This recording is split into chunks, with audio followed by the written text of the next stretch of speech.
Lagawa anpa ki hon nom jing minumi pa khanglai te cha te ting le to khom pi ko le pai hichi sarmun ngai dinga na ki gu ana nga zo se pakai ji suminin salam kain bole pathin lung se nai changun leise chunga hi le lungdon aumin laina ding thu sim tam ta jong ja singun in sung ki khenna laina ta ta tam ta in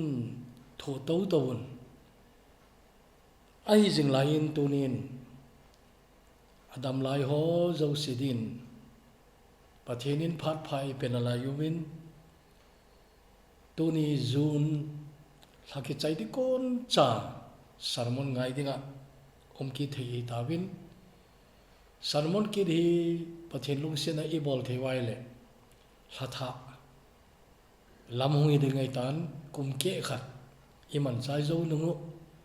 kum ke khat dang abul ki patna hong hi de ngai tai tu chan ei pui pa pathin thangwa na masan kapi nahi tuni hin ithupi di wahile wo pakai iti chan hiding ham tiahin wo pakai iti chan hiding ham sam number som la thumna in siming cutting sam number som la thumna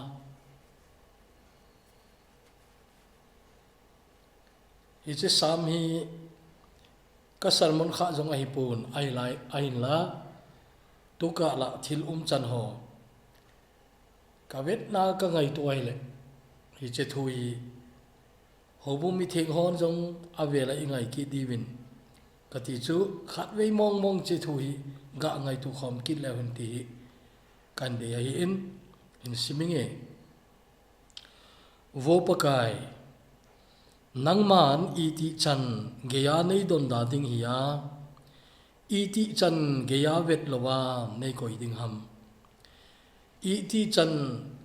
kain khuwa gen thei he su ka thua ni hluma kalung thima hi bang gimna ka thu ding ham iti chan geya kamel ma hi ka chunga ki choi sang jing ding ham wo pakai kapathin gel to in neidon bonin kamite ni ha sa jingin azole ki zaming ting thimit kasin pai thei a hi chujong le kamel ma pan kazowe 80 lo ding a hi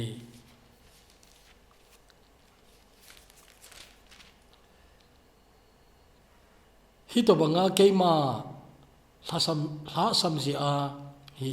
ka ki do pi pa ki pa thanop lo ding a hi aiwan keiman nalung set long lo kata san zingin nami hu hing na a kalung thim ki pa jing ding a hi pakain phata a eibol ji in keiman wa choila sangi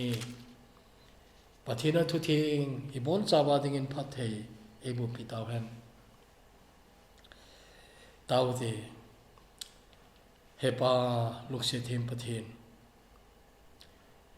dunia hi chi sam ka ga sim do wi a dan iya kai chu ga sim maya jong he thei tam taw me nei lengpa devinin che sami iti pha laya ala sut aidem ti wang chu ka he zo pu we ai wana ma jong phat khat chu hi che hi ana sei do jing a hi en hi chu na koma ataw na ana hi en pakai hi to banga ataw laya alung hem na alung gim na alung kham na alung don na ke on ka he zo pu we ana ke ho jong hi chemu ni ka hong thung kha jiu nei o pathian jong hi lo hi tam ti chan ke ka hong thung teng le wang chu pakai ha satna jong a khon a hong ji ta hi ji ta nei nalung se long lo na khut hat chun nei na pui hoi jing hi lo le wang he che ka long kham la yu chun pakai ka hong ki hin so zo lo di o hi ta nei tuni che sama kunin lung se ten nami thing ho nen ki ho pi ki te te dingin ka hong taw nei lo pi na zo se nang na chang jing the na dingin na cha te nangin phathen bo in lang he che sarmona kunin pakai nen su hal ki divin pakai ji so minin ka hong taw hi amen thupi lun ma sangin tunaya kanunggel khat ang umin May tarik som nile kuni chun missionary it ta Baptist Church of Mizoram ho missionary Reverend Lalming Chuanga kiti kum som nga lenga bo ai in heche covid ziahin Delhi aso ta anaki janin ana thitain akivuina jong chu phatain soi je chun ken jong kana ngai nei ida se jing nei ale kha sut khat le kha dang dang asun nai tam ta asune le kha sun mi jong ai la le kha sut khat ama min than lo na chu sabun kor fual kitia hin ei pawa chu sabun sang khol chul ti mai witin che cho na jin che chu ai le tu janin ki sei man li yong ei pon ama thu sim sei hu yong kai pon ai wanga thil khat ama sarmon ho a thi zo nunga he ka nung vet ki nai le thil khat ka gel do umi nei a sarmon hoi thei thei to viewer ana hloma ma jingun au thi hin YouTube mama sermon ana saho chu an vet o hin a thi zo nu a viewer a khanda nan chuna ha puni long pang pungi nei tel a comment so zo ibe nai le adam la ya comments ha lo hi a thi nu wang chu ai in the thu to a thu sei a gun na thu to i zat ham a sei ne hi cha ko na kangai to khara nei che chu pi ha to ne e hono lam kai inei chi un pathin thu sei jong inei chi un pastor jong inei chi un holam ka jong inei chi un idam la yu hin ki kho sa zo le hina phat o kati nei thi nu nga na thi nu nga I na thung ki sei ki na thi nu nga yu ki pa cha sa un idam soin them khat be hi tu sang hin ki gel kho le un ti kalung thimong umin tin che chu group chom choma jong hi che ka gi kalung gel hi kana sei do ai ta nei IPO le che chu tu jan topic yong ai pu in thuma sakan sei hin he che covid 19 hi wang chu a kho le jeng he chen na puita pathin man cha ho jong hi web masa ho sanga chu tu chung web ani na iti pau hin ha tamina hung tamu nei teng le phan ma salai chole a hat talo ho le dam lo na chom chom ana nei sa ho thi na hi le kilom ta a ina koi lai wo min tu nei le chu che chei ta pun khang dong cha cha pathin na tong o jong chu khang dong cha cha aji ana thiloi ai nei po na thiloi lai lan ta da ki khenna a video ke jong tam ta live a video jong kana ve in a kho mama zik nei India gam zenga jong hi pakail hachana tong hi athi ahung tam le zeng tai che chu news a jong namu ji oi je chun tunin che detail a se yong ka go pu nei ai wanga tunia hi Ethiopia hi wo pakai I chan hi ding ham ti hi lung thima nangol na ngai tu khari ka ging chai ai le hi che ilung don naw hi che lung kham naw hi che dam lo na che i boi naw i chan mong mong i tho diom ti angai to lo na diu ka ging chapu ne thu sim ho chu abulai chun ka sei in mi thi ho thu sim yong ka sei in ai wangin he chengen cha sei yong chu anom tapu in sei lo te yong chu kanup ai tan ai wan tu za tu chungai ne le pha lo the lo khat le ni a kho di set ki ti mai le a kho lo khat cha poi ai wa a kho di set ong kinin che i pi ham i ti le mei tarik som ni le gum ni chun delhi a minu hobung hono a i ma ji ko minu khat ahung thi in is a covid a hin chelai ta chun achapa nei sunu amazon chu covid na ic wa umin a thi jong a hin lo wa hin he che gol hang kum som ni lenga ale kha simna jong machal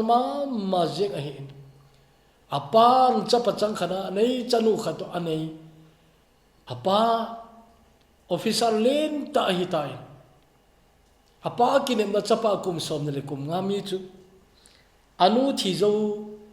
ni som ni alin ni chet achun June tarik som lenga chun amazon anamulin ta nei teng le mail ha ki chai to June ha ki pat pan chun lam ka khopia uchani akizomi nong thikinu nei asu pinu mei tarik som thum ni chun hong thi in June tarik ni chun asu pi pa hong thikini nai pa nei to lo hi win anu om na lain amani thila jong cha anu jong dam lo hi ki ni le vô pakai i ti chan hi ding ham ti na na ngai to lo thei lo e khat ve ni ma chun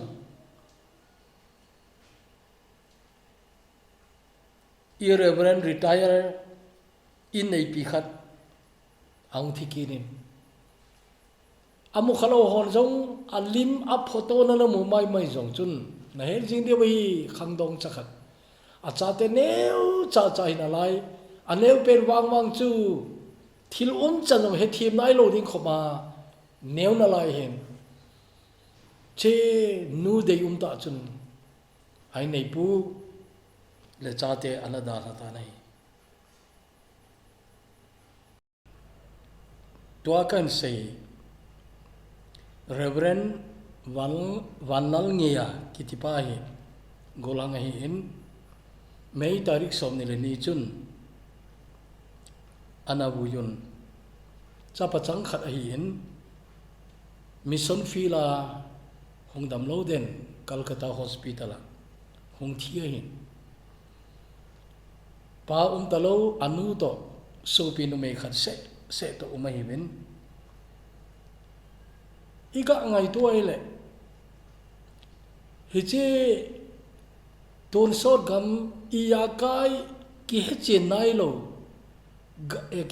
iya kai he chen gam ilhun masang hi che lei se chunga hi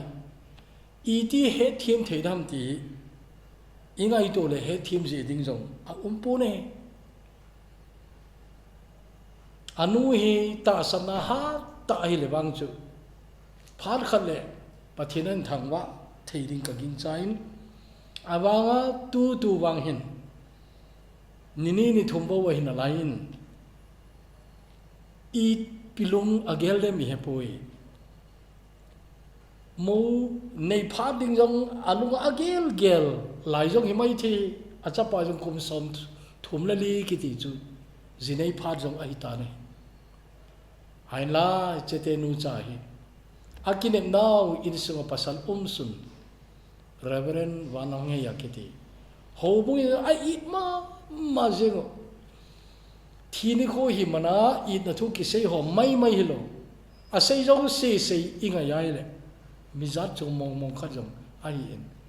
ai dan chu akimu the nai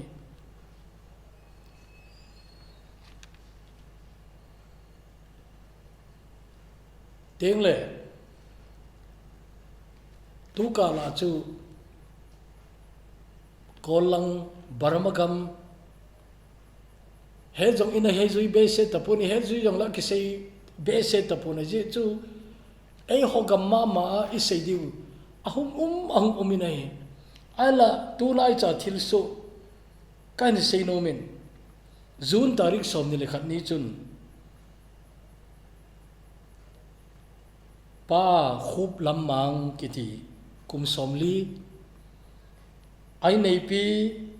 sui nei thuai kiti kum som thum le ge jun tarik som ni lekhat chun ani ni win covid hisia hin ana thiwin acha te olin pen jong i macha nele sumle pai ki holin ti chu asia sei thi di hinai lo chapang wal na lai ucha nga chu koin an don ta dem koin an khâu kha dem ti jong chu het lovin he de chun nu pa lukset ta chu anamole mu nei hi chu to hong ki zom mama thu sim dang khana hong ki nin chu pi hami ti le ta han khuwa pu luaya kitipa le pi muani anupa pawin i che covid nat na hin na un ajan di koi macha umlo boy pi di koi macha umlo ai jing layun Philippines gama nurse gasim ai wanga chu gamboi ja ma jong hong pot do he che nunga khat amin ching suan nem kiti hin he che adon di umlo avesoi di umlo nu pa hospital ki zen jong hile kilom lo he thu simui ai wang chui ka he chen poi ala ama chahi amani zen ni ka chunum ki pedo in ai wangin ai nei pi muani chu hong thi ta in tun ai nei pu lo ya chu gim ta ina na la ye akiti nei he chan chi nunga nu hi pastor khatin koi son khat aga dong ine ai le hita pi hi nang nunga hita hi nong ki pe do jeng hi nang jong hi chen na hi hung vein lang hita le chin ina tidam ati ai le he chen nunga nu in adon bunai hoi ma jing nei adon ding umlo ka dot kiti chu pathena ka to theni ding tu lai ta pathena ka to theni sun lem changa ka gel ji a che ka bor hin itham khana ka thi lo ai jong le long lai se lai che hi ka no hi ati nei so pite to la story che che na hebe hapta se ai mini be mi thum be ki buina a video hong ki kap loi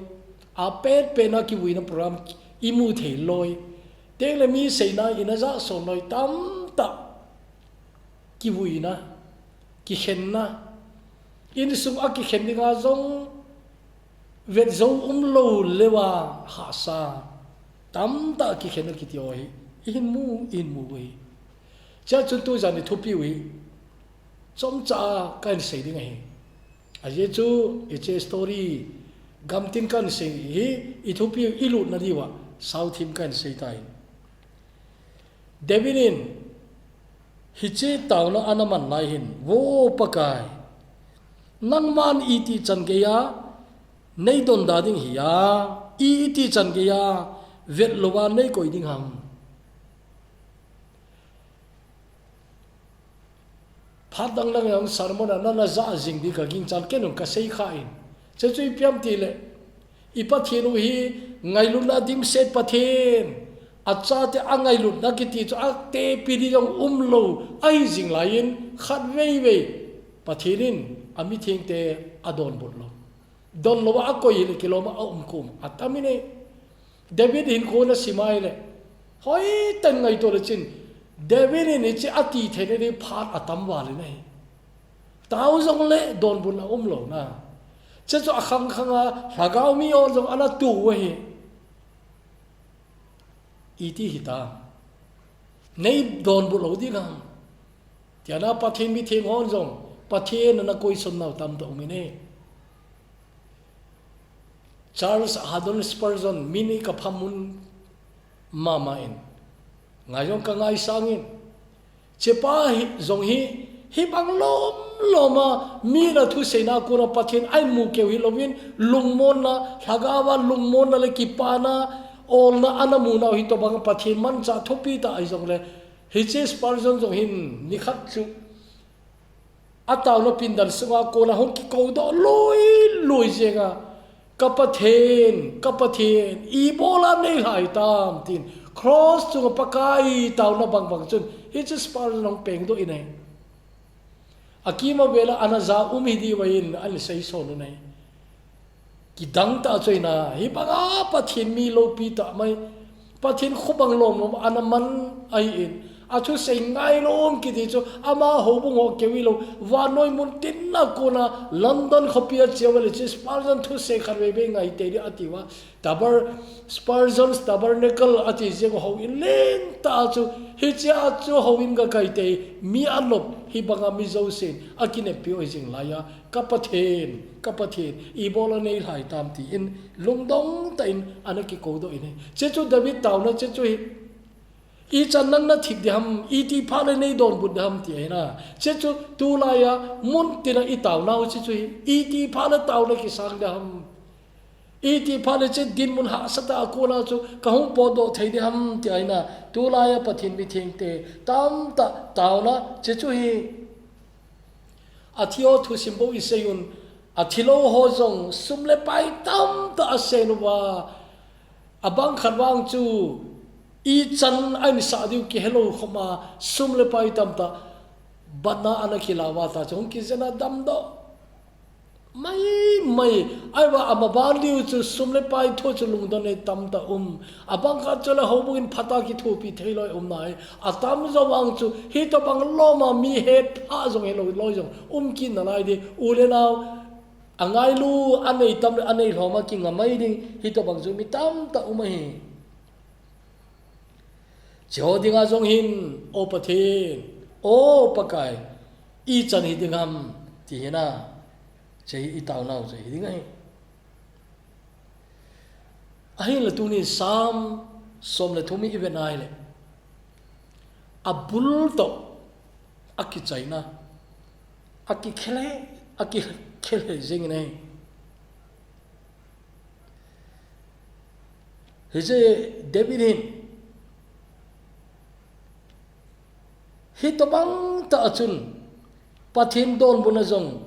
anamu zo talwa akige lai I chan hi dingam nang na thip dinga ti laya thil khat no mo asa kibela ma ki na lain che chu ipi ham itiale I ti chan ge ya kamel mai kachunga ki choi sang jing ding ham ti na he che chu ipi ha David again thei paule ana nuiding mi ome ti chu David in phata he nei ain kho thu sim ne venu le na her mai di oina David again thei paule ana ki pading David aka paule ana nuiding mi ome ti David ne he nei le seri ki dang ta aina wa noi thilum chani ki dang ta ai ilum khamna ana ki pali mi jong om si ne he I ha sat la ya ana ki pali mi om si ne he I kalaya nui di yong mi umay ke ong khando ti lai thu sim khat chu igam sungwa politics lama bol thei ta khat ana umin ala ama chu akilan pimi ana umai ji chun at gin chat lo wilin na nagang ta long na long thi nai le alhan chu nga chun avui hong po do nong hi beta alhan chu ga galam mi ume ti kaung khan do tilai thu si mai cha la mo jong chu awang phachum powe akiti ki nin che chu thu chu mai na mi kana a nui nahi le wang chu nang ding ngong thil pha aum pui ti wang chu na he ngai ai ba chelang chu koyu te na devinin apunan mama jing chu hi banga nangin nei don but lowa hi tu din muna tai ka mai le kamel ma chu ki pa ding hi na kamel ma chu ki pa ding ki choi sang jing ding ti che ye chun o i ti le nei don but na de hammati nahi wo pakai kapathin gel tu in nei don bunin kamiteni ha sa zingin azole ki zaming ting thimit ka sin pai thei a hi ati nei ye chun nei ha sa ina ti chu nei ha sa che taw nei athi pai pa lo ne taw na jong a hi ai wa ngai tunia i belap diu ka dei chu kamit e ya sa ina ti hin pathinin namu thene pathin namit in ha do sa le cha chun answer tam da hum de na tunin tam vei ta ilum don jina ipijam tile imu lo ji we iminu ki ha do thelo na ki ha do thelo pathin imu dinga pha asa chu imu thelo ji wa chu lungdonga hitai boizi iwinai hiya chun tunin pathin imit e ha do sa lewang chu thil tam ta hong ki khel dinga hi cha kadai ma jing chu chu zong le kamel ma pang ka zowe 80 loading a hin hi to banga keima hasam ji a hi ka ki do pi pa ki pa thanop loading a hi ati na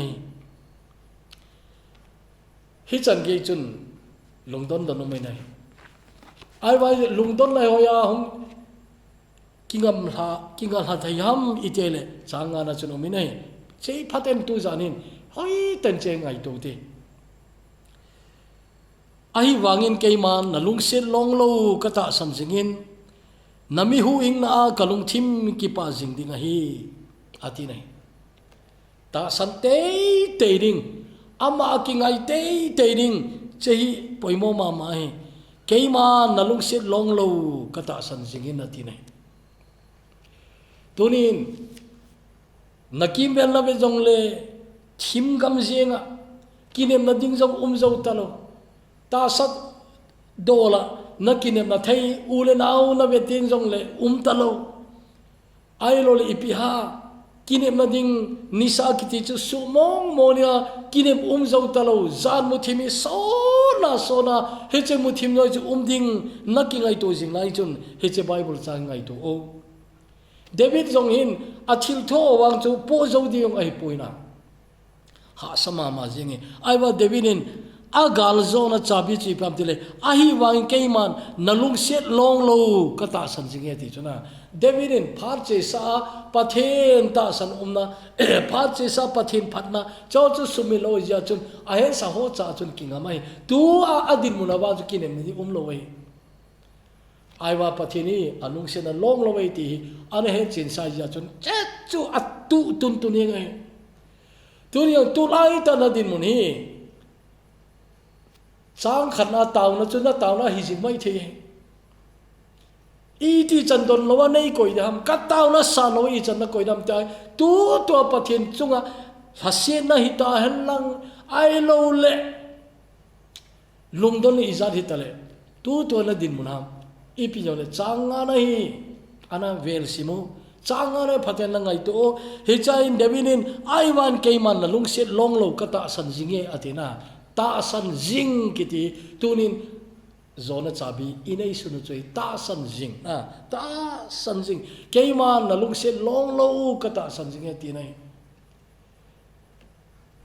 Old Testament pathin mi lung set ki sei teng le aki sei mun pen che a long lo lung set nai a long lo lung set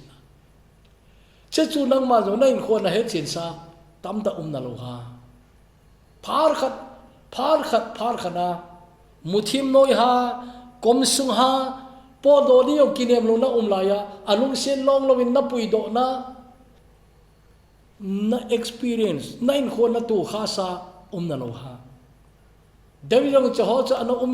chiya chun pathini wang chu alung sen long lo ti Davidin ata san jin hichelai ta adin muni ito ban ha sa jong le pathin lung sen long lo cha chu aking ngai jingin ta cho kingam jing hai che chu agal zona thugu ahi ti tu zanin mel chilen no mune na lung sen long lo na lung sen long lo hito banga pathin lung sen long lo ba kingai jing ho chu setanin jong alo je he chom lo di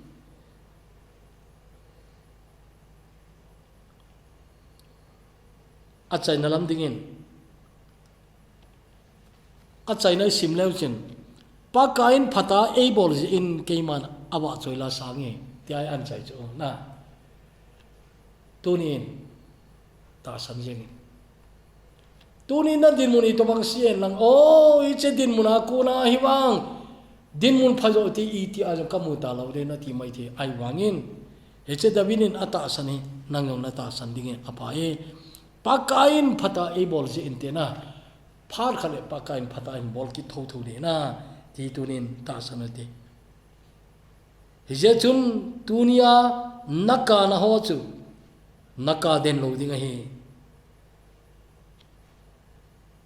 pathin ta san le na thu simi kana a ki chai pon tin ama wa choina lassa a ki chai thau thau ding teng le setan chu galel thau thau de Satan ana say jiu chu Satan nin achai na nui na chu chang lo ding hi the last laugh na achai na nui na chu Satan chang ai lo di achai na nui na chu pathin cha te hi che lei sit chunga jong hin tin wana wang chu acham ki ma imu di wei tai hi chun ta san po po le hin achai na apha hong nam te ti achai na mong hitin akum khana sei ta ngai lei se chunga acham ki ma namu zo lo mai the ai wangin ya kai phata he chin mun ton son gam na lon teng le wang chu teng le na he chin ding ai tai he chin zo nunga kana di ta pontin he chin zo nunga phun na di ta pontin na he chin nani khu ong lon teng le teng chu le pakai wa choya kipa nanuya pakai koma ton sona na kipa ding hi tai ti ai hi e jon tu ni hin I chan hi ding ham ti tu lai ta na taw na hi mai the ai wangin pakai lung sit long lo na ta san po po le a chai na nam din noi na anok mi kana a na in khu top lo ding ai ki chai lo ding ai noi na ki chai ding ai tele ton sor ka me le chu kana ki ti mom mom ta pontin chedinga chun a cham kim chu pathinin reserve ai koi pe che muna ding chun pathinin ana koi jingai ti hituni ta sam le lo ding in ki ti mone taw te lung se them wan ong ka pau pathin he pa na lung se long lo tu zanin sei do them len ka no me ain la mem pawa sei do thei kham kan sei zo ta in lagau thingin angai zo se lung sunga nangin ke sei sanga ki chin zo in nan sei ben lai din ka taw nei tu to ka din munawang chu mitam ta kalung kham naw kalung don naw chu che leng pa David lung kham na ma ai o po pakai I chan hi ding ham ti ai wangin David in zong zon ana chan na chu na lung sit long lo ana ki ngap akunin ahi nei hedi chuna China chu kana ina ki chai lovin wa choina in ki chai thau thawin David hin kho ka benwai le lung kham na atami thil tam tai nen kho suken thi ai wangin ain kho hi nang ma wa choina a tam ta aman aki hena thei pen chu samui hizat pi anada anai tu ni chana nami thing ho kinep na le kitil kho na le nang ma phatna kamu chen be be naw tu ni chana hi sing nei hi je chun David hin kho hi kana jan anal hung ji jong le ki pa na ina ki chai ji he cha ko na hung ping do samoi iti man ludita tunin paka he ja samsom le thu mai jong hi phat ta ka he chinwai le he chanin kho kaman ding da no tam ta emu sau na hi he che mu thiam te mu chen te nang ma nei ki thu pi ti win pakai ji suminin kong ta we amen